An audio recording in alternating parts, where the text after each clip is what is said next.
Assalamualaikum warahmatullahi wabarakatuh. Halo rekan-rekan, apa kabar semuanya? Kabar saya tentunya ya. Yang sudah subscribe, saya ucapkan terima kasih. Yang belum diklik tombolnya, di like, di komen, dan di share agar saya bisa mengembangkan channel ini dengan lebih baik. Oke, pada video kali ini teman-teman saya ingin membagikan tips-tips ringan ya. Tips-tips ringan yang biasanya saya gunakan dikala saya akan membeli sebuah perangkat radio rig tapi bekas. Kalau kita membeli radio komunikasi baru, tentunya kita tidak usah terlalu banyak pertimbangan selain kita sesuaikan dengan budgetnya, juga kita sesuai dengan spek yang kita inginkan. Ditambah pastikan ada garansinya. Jadi kalau ada sesuatu kemudian hari masih dalam masa garansi, tidak akan bingung. Nah, hal ini tentu tidak berlaku kalau kita ingin membeli sebuah perangkat radio rig tetapi perangkatnya adalah perangkat bekas. Bisa dari COD-an ataupun dari online ataupun langsung dari teman kita ya. Kalau dari online ya teman-teman harus minta videonya, divideokan sedetail mungkin, apakah bagian mesinnya atau pancarannya atau bahkan resipannya ya. Diminta aja via video, dikirim via WhatsApp bisa. Tetapi kalau teman-teman bertemu COD-an atau bahkan membeli di sahabat kita, teman kita, tentunya kita akan lebih leluasa untuk mengeceknya. Nah, kira-kira hal-hal apa saja yang biasa saya lakukan ketika saya membeli radio rig bekas? Baik, yang pertama saya akan memperhatikan bagian-bagian tampilan fisiknya ya, seperti ini. Ini radio bekas teman-teman. Saya perhatikan bagian belakangnya ya, bagian barketnya, bagian depannya. Nah, tujuannya apa? Tujuannya kalau ini radio mulus tanpa ada bekas-bekas benturan, ini berarti radio sewaktu sama yang punya sebelumnya diperlakukan dengan baik ya. Dalam artian tidak disimpan di tempat yang sempit ataupun ditumpuk-tumpuk ataupun ventilasinya kurang. Nah, hal itu akan berdampak langsung kepada performanya ya, terutama disimpan di tempat yang sempit, otomatis si bagian finalnya dia tidak mendapatkan pendinginan yang cukup. Alhasil kemungkinan bagian RF-nya berkurang. Perhatikan juga tombol-tombol dialnya ya teman-teman. Perhatikan kita kelengkapan pada bagian-bagian tombol-tombol, bagian volume, bagian vokalnya atau bagian sequelnya. Pokoknya perhatikan aja bagian masukan ekstra mic-nya, apakah ada jalur-jalur yang keangkat ya. Ya kelihatan kan itunya, kawatnya. Perhatikan juga, ataupun perhatikan bagian kabel DC-nya, jangan-jangan sudah diganti ya.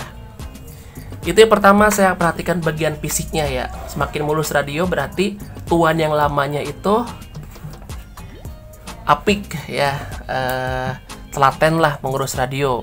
Jadi perlakukan dengan sewajarnya. Yang kedua, pastikan cek powernya ya.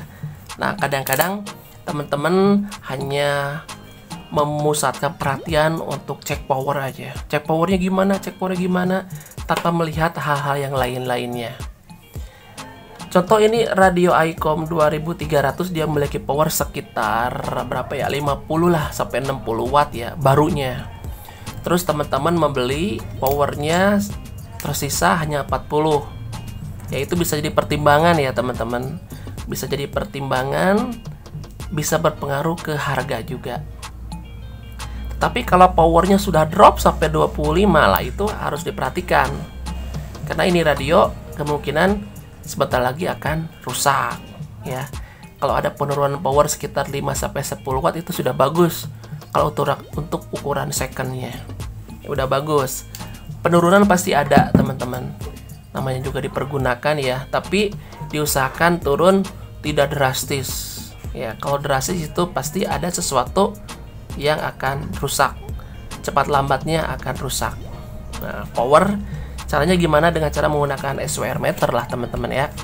SWR meter mau seperti ini, SWR-nya boleh, ataupun yang digital pun tidak masalah. Tapi kalau untuk penggunaan analyzer sepertinya belum untuk saat ini ya, karena analyzer berfungsi untuk mencari nilai-nilai selain nilai-nilai power meter.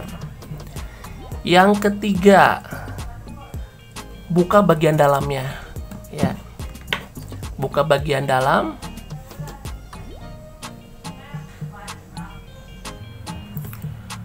Tujuan dari ngecek bagian dalam teman-teman ya, ini untuk memastikan kalau radio belum banyak jumpernya, atau memang belum di jumper jadi masih sehat ya. Kalau ternyata teman-teman menemukan beberapa kabel yang disambung biasanya oleh para teknisi ya, disambung, itu kemungkinan ada bagian beberapa komponen yang rusak dan fungsinya pun akan berkurang. Seperti ini, saya juga punya radio nih. Nah, ya, ini kan masih dilihat mulus ya, belum ada sambungan-sambungan jumper. Jadi diusahakan radionya seperti ini ya, baik dari segi komponennya ataupun dari tidak ada jumper. Ya, kelihatan teman-teman ya. Tidak ada jumpernya, berarti ini radio belum mengalami sebuah kerusakan yang fatal. Ini bisalah diminta dibuka ya. Kalau teman-teman belinya online, mereka suka ngasih videonya. Kalau langsung lebih enak ya. Teman-teman bisa dengan leluasa untuk melihat-lihatnya. Ya, perhatikan juga bagian komponen-komponennya apakah sudah berkarat. Sudah ada semacam noda-noda korosi ya di PCB-nya. Kalau sudah ada noda-noda korosi, teman-teman harus pertimbangkan ulang, karena korosi akan mengakibatkan jalur terputus. Nah, jumper itu karena sudah banyak korosi, jalur terputus sehingga diganti dengan jumper. Ini bahaya ya teman-teman ya. Makanya simpan ini radio di tempat yang hangat ya, jangan di tempat yang lembab. Ini pun demikian sama, ini lebih mulus ya bagian programnya. Itu yang ketiga. Yang keempat, teman-teman kalau membeli radio yang memiliki layar seperti ini, ada layarnya ya, ini juga pastikan layarnya memiliki tingkat kecerahan yang cukup ya. Ada layar-layar yang sudah redup, bahkan kalau dilihat dimatikan radionya kelihatan ada semacam bulatan di layar. Itu menandakan si layarnya tidak normal. Apakah terlalu panas lampunya karena lampu sudah tidak orisinal lagi, ataupun memang ada kerusakan bagian LCD-nya. Layar pun harus dinyalakan teman-teman ya. Terus yang kelima, kalau teman-teman membeli radio seperti ini ya, ada tombol roti dial ya, nggak masalah. Tapi teman-teman banyak juga yang membeli radio jenis channel seperti ini.